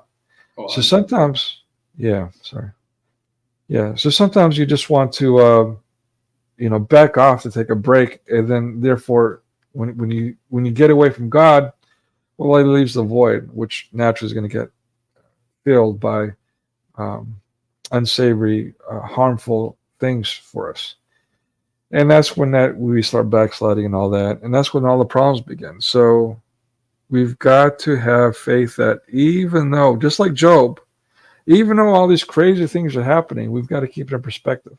The worst thing in their mind that they can do to us is kill us. But if we have our good relationship with God, then that means nothing. So there's nothing they can do to us, really. Poverty, as the Greeks say, forgive me for those who speak Greek, stadhidion. Who cares? So what are they going to do to you? So that, just keep it in perspective. There's a lot of Father Arseny is a book on a Russian, I believe it was a monastic. He might have been a priest, monk, a clergyman too, but he was in prison for being Christian, and there was all these witness accounts. It's not an autobiography, but it's a biography about his life, as according to all these. Father Arseny. Let me put that in chat so people can see it. I don't have a link available. I'll see if I can pin one up. At least I'll pin it up in the description and chat later if I don't manage by this live stream. But Father Arseny is a book about this guy, and there's other ones too, but it's a great read where you see that even in very harsh situations, this guy had a smile on his face and had all these miracles going on, which again, you have to go through miracles to better be able to more easily or more readily accept those things. But yeah, it's just good stuff. I mean, trust me, people, there's nothing they can do to us. If you guys knew, forgive me again, I just got to put this out there. This is a witness. This is what, if you guys knew, and Patriotic Christian, you've got a glimpse of my living conditions. If you guys had any idea how I live, you would probably start yelling at me for not taking care of myself, going out there and doing other things so I could get money to take care of myself instead of spending all these hours editing videos and online, and these books that I haven't yet published, but whatever.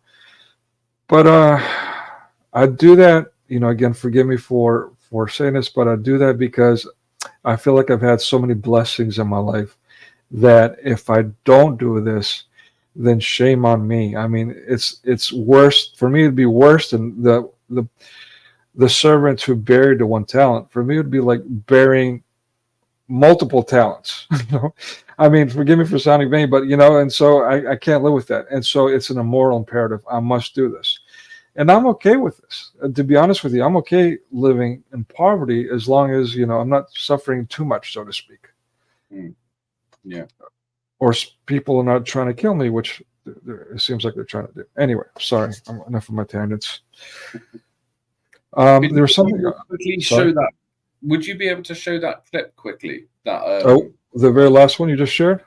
Yeah. So that's the Bishop Kai Dewar, who I had the pleasure of meeting at the rally in Trafalgar Square with Tommy Robinson when I was backstage.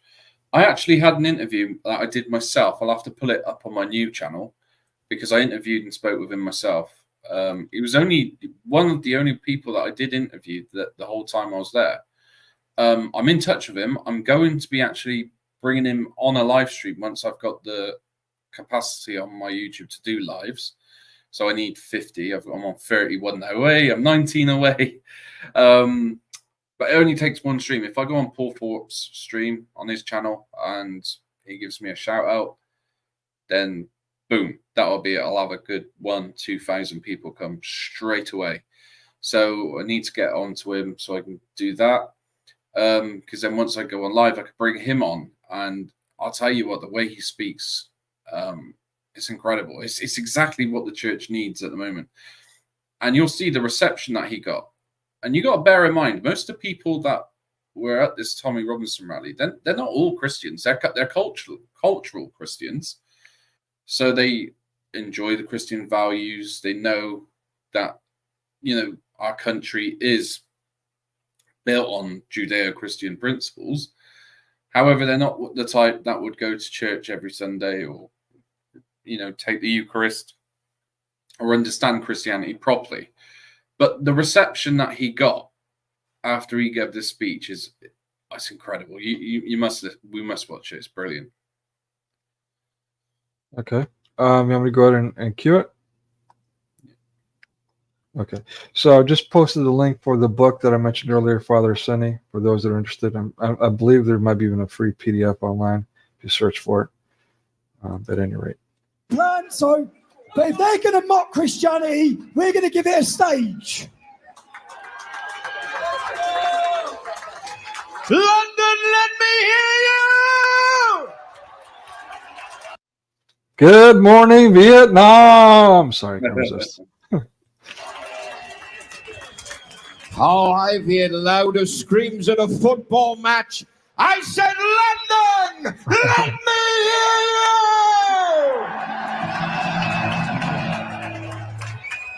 Now, I don't know if you watched what happened in Paris last night, but I was sick to the pit of my stomach when I watched those garlic-swilling, cheese-eating surrender monkeys and the mockery they made of the Christ that I serve.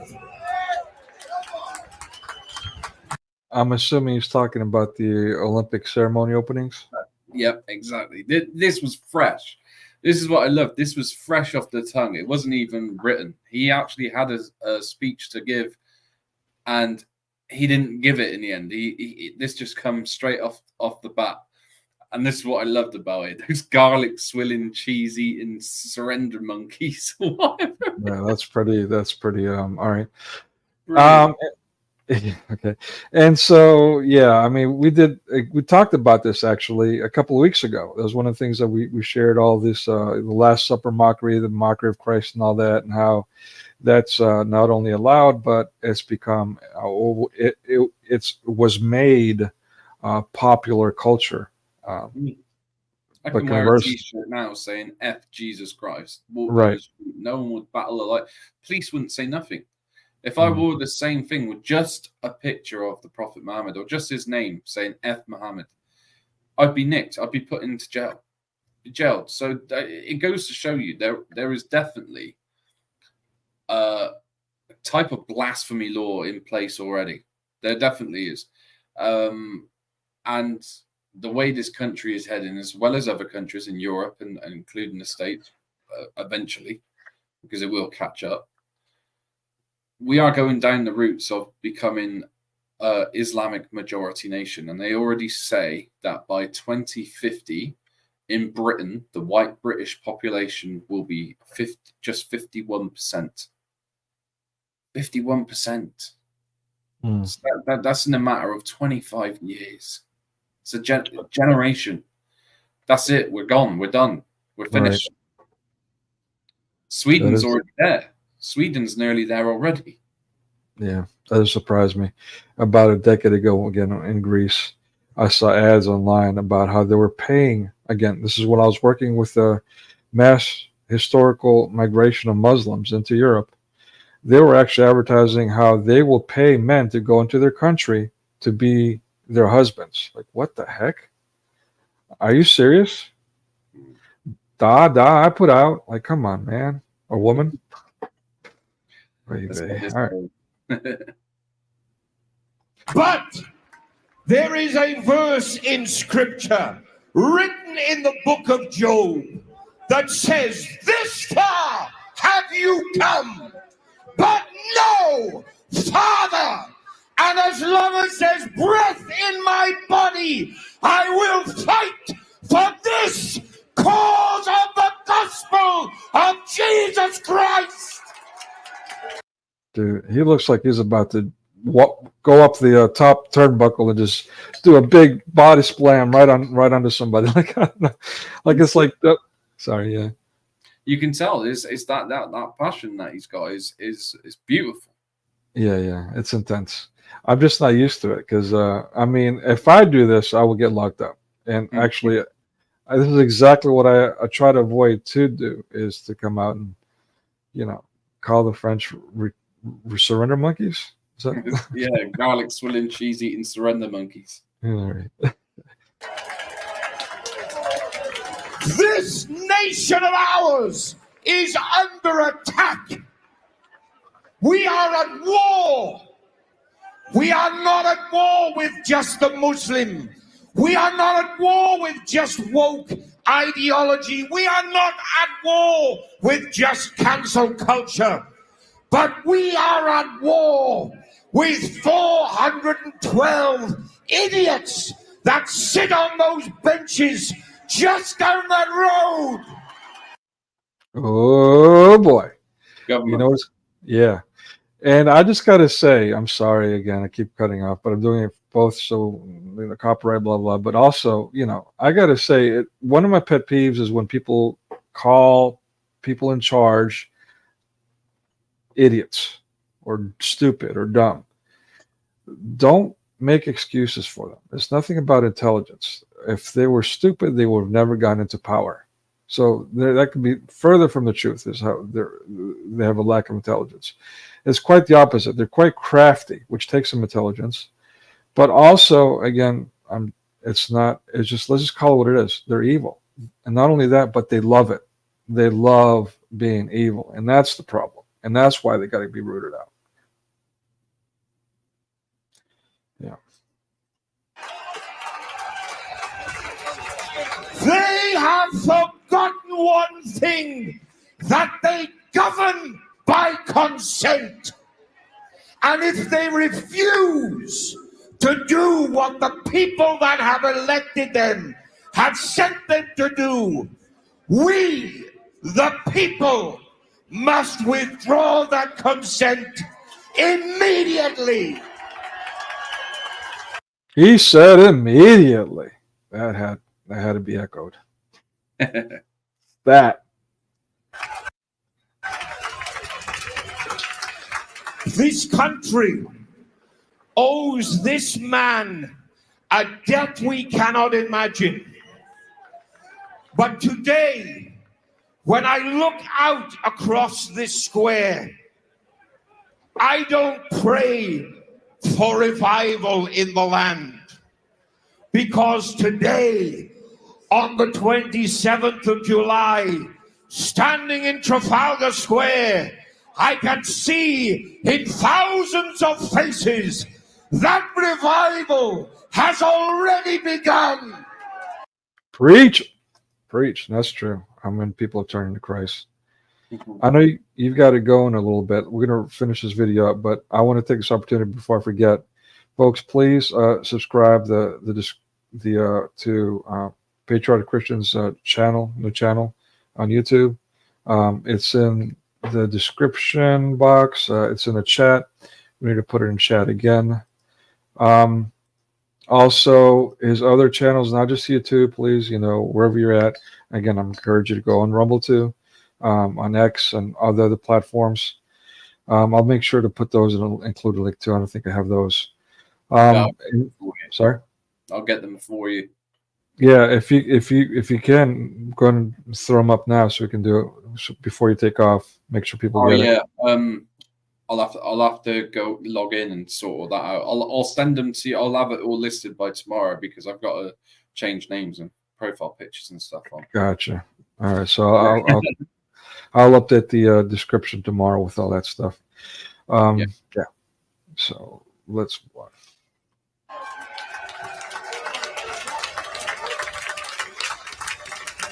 We, brothers and sisters, we are the last bastions in this country of freedom of speech, of freedom of religion. We are the last bastions. We are the defense walls upon which modernity and multiculturalism crash. But I encourage you, every single one of you standing there, we must never be broken.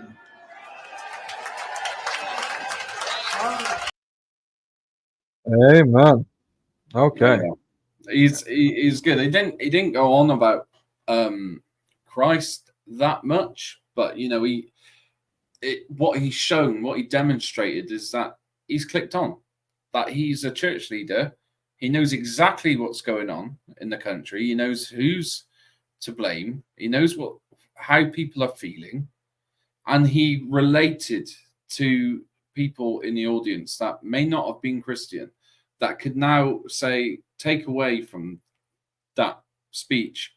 This guy was there. He was speaking exactly what's in our minds, on our hearts, and they now might invest themselves into looking into Christianity or going to church or something a little bit more when they may not have done so. And shortly after we had that speech, there was a gospel band on there singing lots of songs praising Christ. And then there was also the Lord's Prayer spoken out, and the whole crowd engaged in the Lord's Prayer. Again, most that weren't Christians still got involved anyway. And there's many comments I've seen on many platforms now where people are saying, I wasn't a Christian, I attended this event. If what I felt there was a power of Christianity, then I'm a Christian now. And there's so many comments that I've seen that are so overwhelmingly positive to do with how Christianity is being portrayed more recently by leaders like Bishop Kaidua, Father Calvin Robinson, and many others. I mean, this is thanks to Tommy, right? Tommy Robinson's not a Christian as such. He was brought up, raised a Catholic, but he's not really into any kind of theology or anything like that, to be honest with you. However, he understands, he gets it, that Christianity is in a battle at the moment, and we're losing it here in the UK, and that if Christianity dies here in the West, we lose everything. If that part of our community disappears, then so does everything else. If it collapses, everything else with it goes as well. So the importance of that being relayed to people now is actually beginning to wake people up on how important Christianity is for our freedoms. not just to those who have faith in Christianity and faith in God and how it saves your soul, but actually what it does for you in this life, this current life now, even if you're not a believer, how important Christianity is to every citizen in the West. So if that gets replaced by Sharia law or Islam,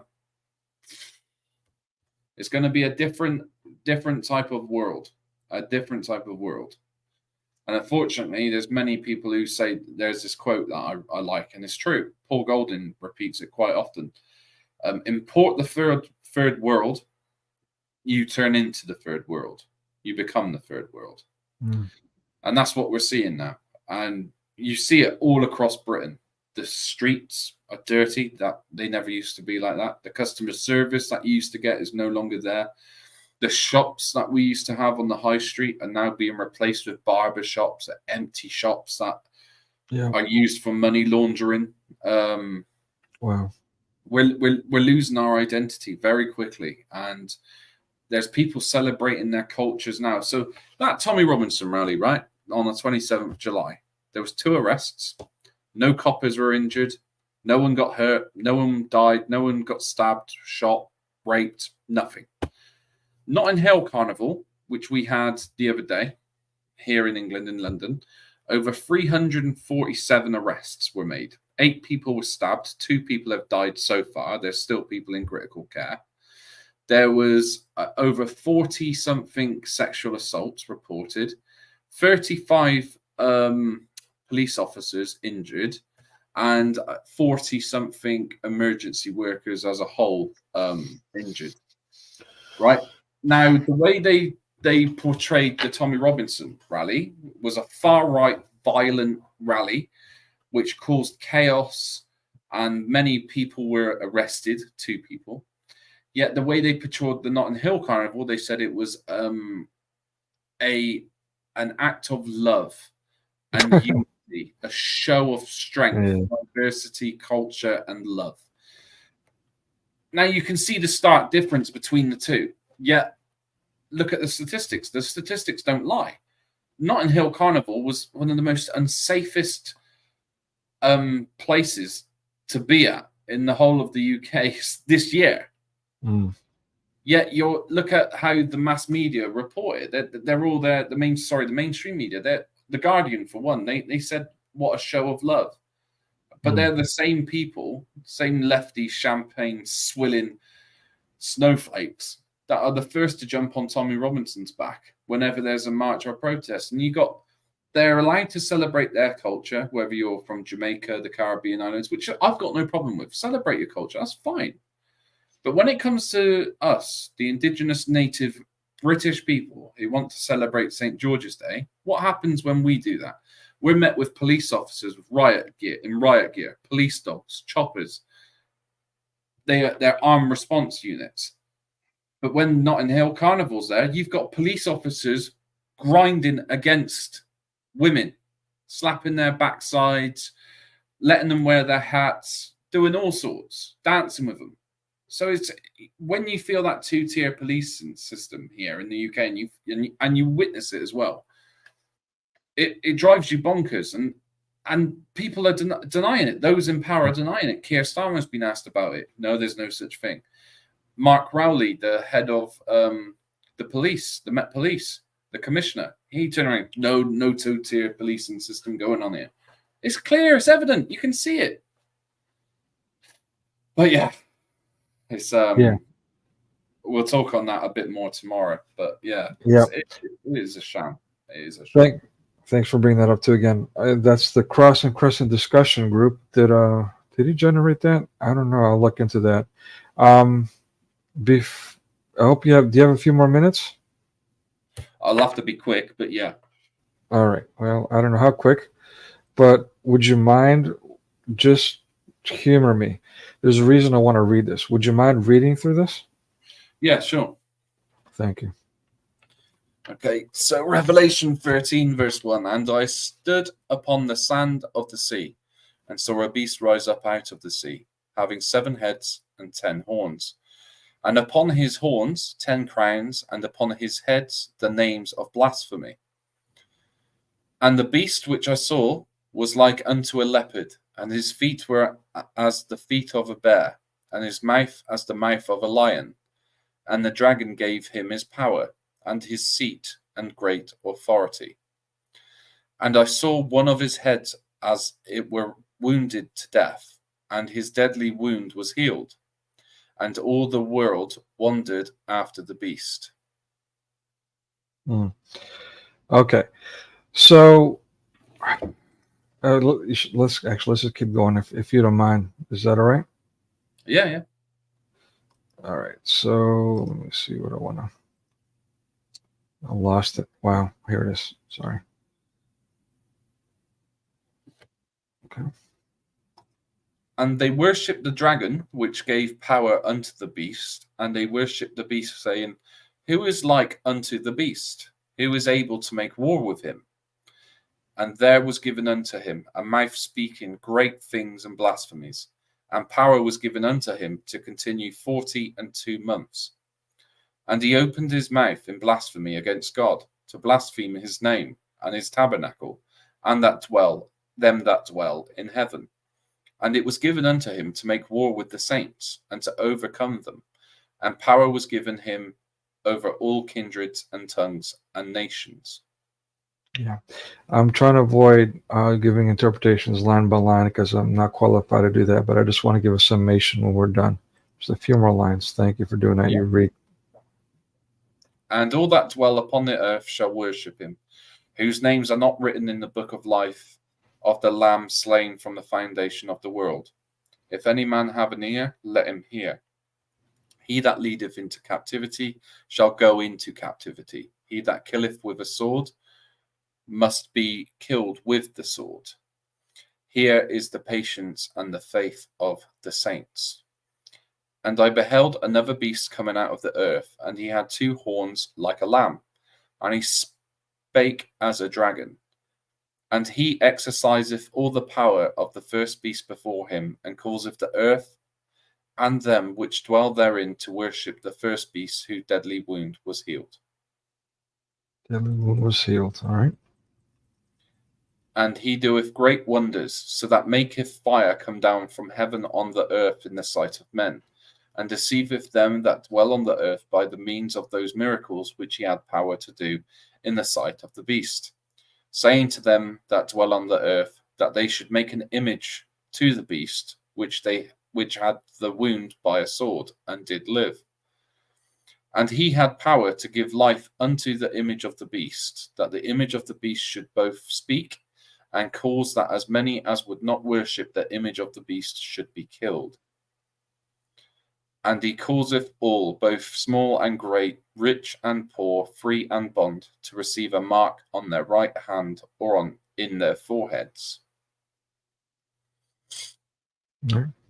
And that no man might buy or sell, save he had the mark or the name of the beast, or the number of his name.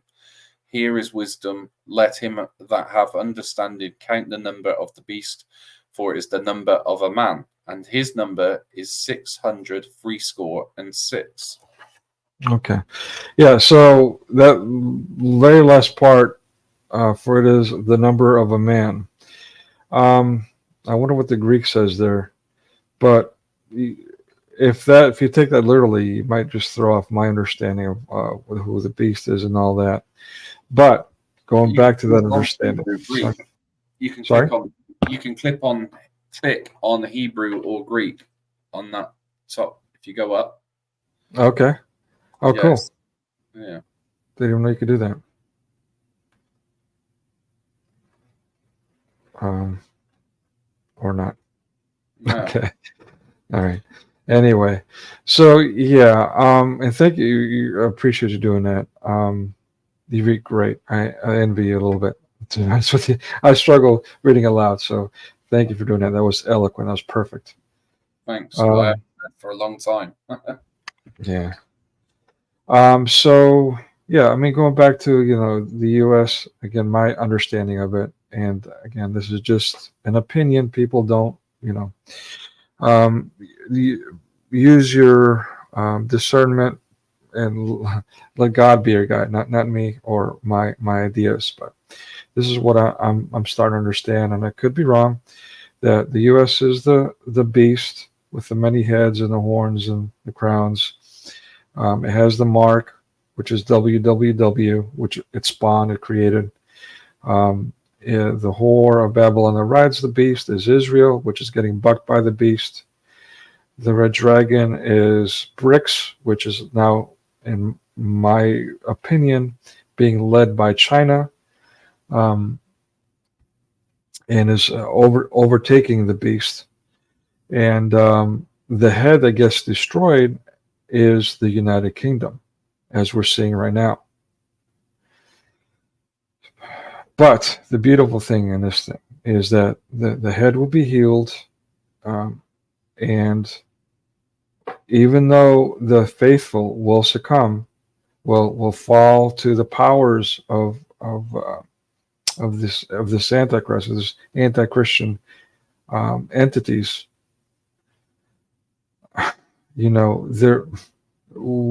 God will prevail. I mean, God is already victorious. There is hope. We've got to keep, just pray unceasingly. Long story short, that's it. I just wanted to read that because it explicitly says that the head will be healed. So keep your faith, and just do what you're supposed to. Believe that God's teaching will guide you. It's not to say that I mean, forgive me for sounding callous here, but it's not to say that you won't get martyred. And I'm not encouraging it either way. It's not to say that you won't suffer. Even Christ suffered, and therefore, what should we expect? But it certainly will keep you from hell. Like I mean that literally, but as you know, and as we've both already lived, hell on earth. So, man. I mean, for what it's worth, just hang in there. Yeah, we'll do. I'm gonna have to make a very swift move, but I'll be on. I'll see you on Eric tomorrow, won't I? So that'll be great. But thanks for having me on. Okay. So, I'm gonna go to close out the thing. And we read scripture. I was hoping that Give the Gospel came up. Next time she comes up, if she dares come up again, I'm going to make it a point to give her the stage and let her do a thing. And then, unfortunately, yeah. So please, again, it's the Cross Crescent Discussion Group. Tomorrow, you said 11 p.m. UK time. Okay, 11 p.m. UK time. So that would be. Let me do the math here. That's a 6 p.m. 6 p.m. Eastern Standard Time. 6 p.m. Okay, so 6 p.m. Eastern Standard Time. The links in the discussion. Also, please follow Patriotic Christian, his new channel. Also, that's in the chat description. Thank you again, man. God bless.